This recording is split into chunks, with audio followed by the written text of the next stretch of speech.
new to my channel, I'm just a girl who likes reading romance, fantasy romance, paranormal romance, any kind of genre of romance in general.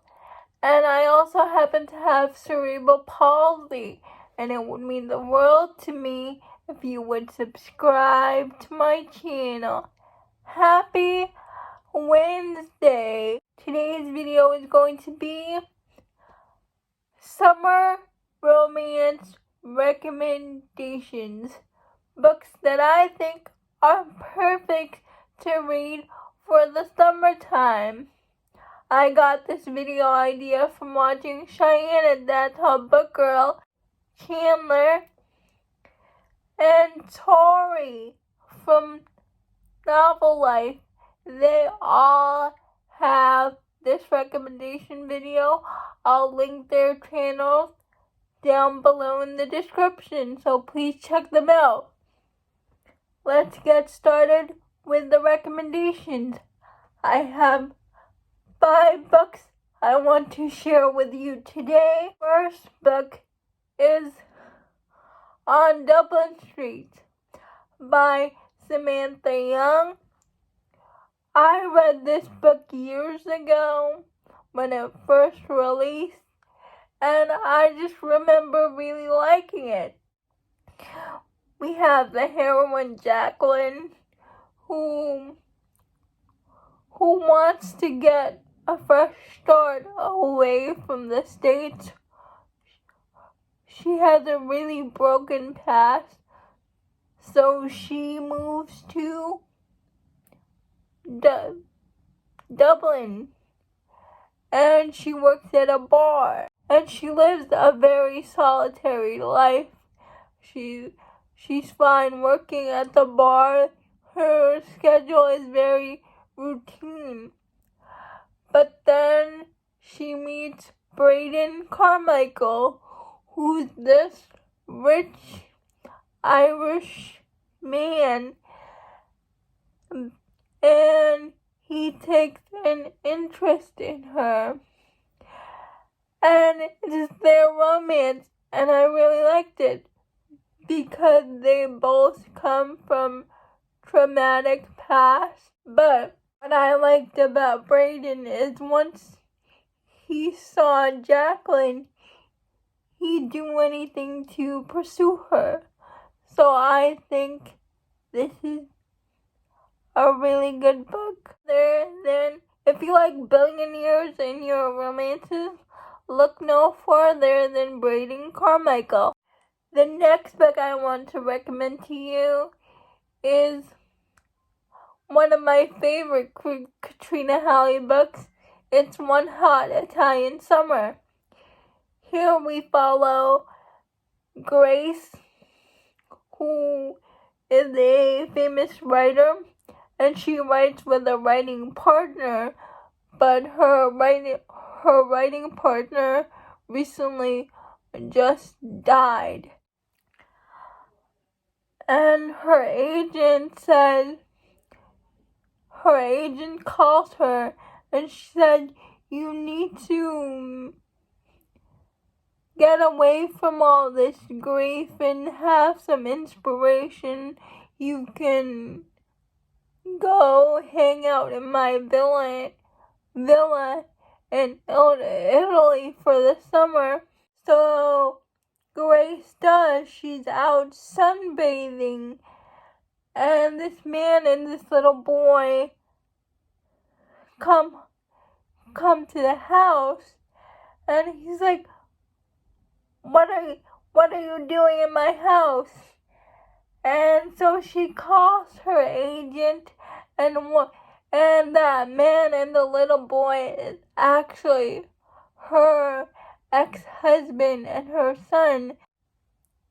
And now she's stuck in this summer house with them because she thought nobody was gonna be there. So they're in this forced proximity situation. Claudio is an artist, and as they spend time together, Claudio and Grace realize that they're really attracted to each other, but they try to resist their attraction because his ex-wife is her agent, so she cannot go there. And I just really enjoyed it.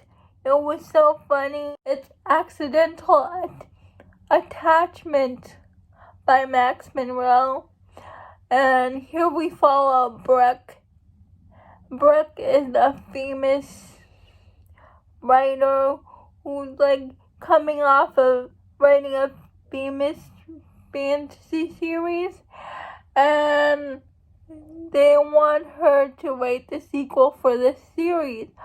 But Brooke, one day, she gets drunk and sends the wrong story.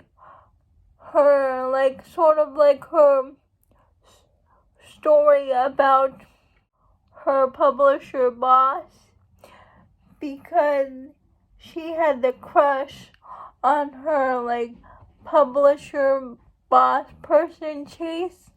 So she writes this story about these two characters that are supposed to be about Brooke and Chase. It's a really steamy story, and no one was supposed to know about it. But when she sends the book to the editor, Chase is like, "Oh, this is a really good book. We should go with this story."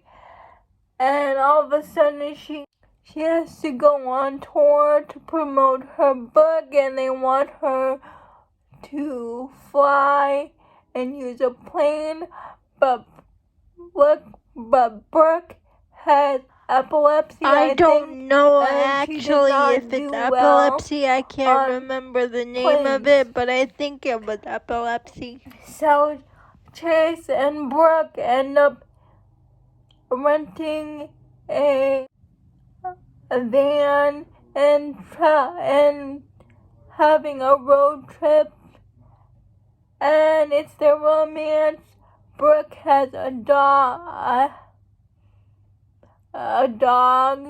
to help her with her condition, and the dog was so cute, and I really liked the story. It was really sweet, a really easy read, and the audiobook was very good. The next two books I'm going to mention is a series, actually, and that is the Cottonwood Cove series by Laura Pavlov. The first book is Into the Tide. It's a brother's best friend romance, and we follow Layla and you. Layla is home for the summer. She lives in Chicago, but she's home for the summer before she starts her summer job, because she wants to help her father and see her brother, because her brother is having a baby, so she wants to spend time with her brother, and she wants to help her father. Her father has a drinking problem, so his drinking problem started after his wife died. After his wife died, their father started to change. But she asked you, her brother's best friend, for a job at his bar, and you said yes. And then you take Layla to her father's house, but something happens where he's really drunk and with his friends, and you said, "You're not staying at your father's house. I'm gonna call your brother and tell him what happened." but Layla says, "No, can I stay at your house? I don't want to bother my brother."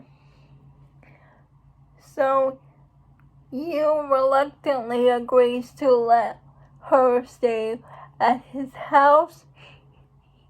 You find out that Layla has this list of the things she never got to do. And because she was I think she was in track, so she was very much into sports. Sports was her whole focus, and she never really got to enjoy high school or enjoy other things. When you find out about this list, she wants to actually date people. He was like, "I'll help you with this list," and you tries to fight his attraction to his best friend's little sister, because